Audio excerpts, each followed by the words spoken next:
Hello everyone, it's my great pleasure to present our paper Living in a City, Living in a Rural Life, Understanding Second Generation Mingongs Experience with Technology in China, which published in exam transaction on computer-human interaction.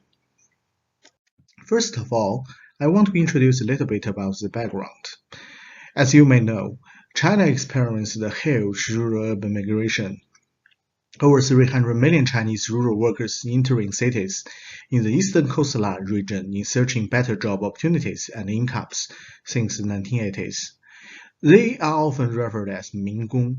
Min is a variation of the Nongmin, which means peasant in Chinese. Gong means worker. We use it to refer to the rural urban migrants. And now, the second generation Minggong becomes the mainstream of the Minggong.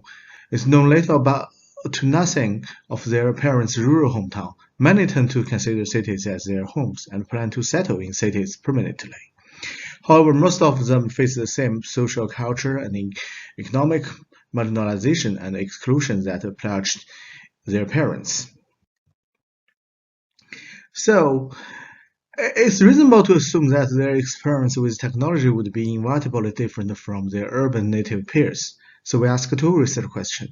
The first one is, what are the second generation Mingongs' experience with technology in China's major cities?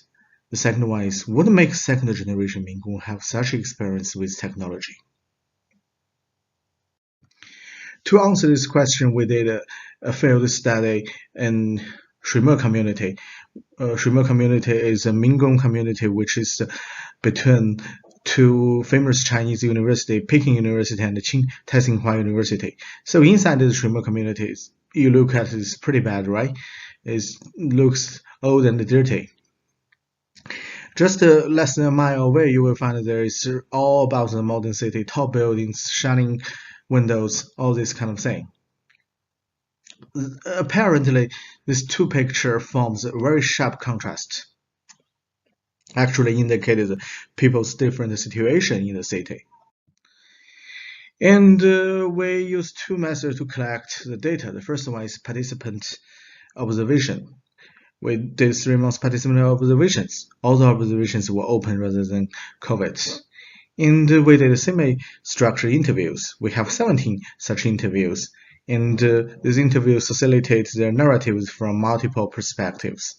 You can find some basic demographic information about the interviewees. Now let's go to some overview of the findings. We have a lot of findings. We cannot enumerate them. But first of all, we find that the second generation Minggong's experience with technology is really different from their urban native peers, but are quite similar with their rural areas.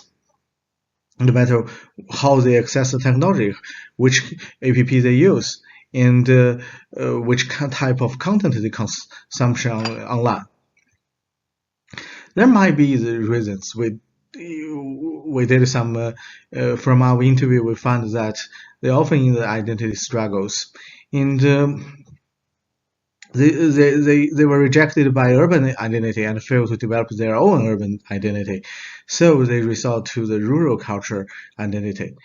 But this rural culture identity is not constituted by their real experience, but through some kind of thing like nostalgia and memory, which is beautiful hometowns from the other people's narratives and internet content.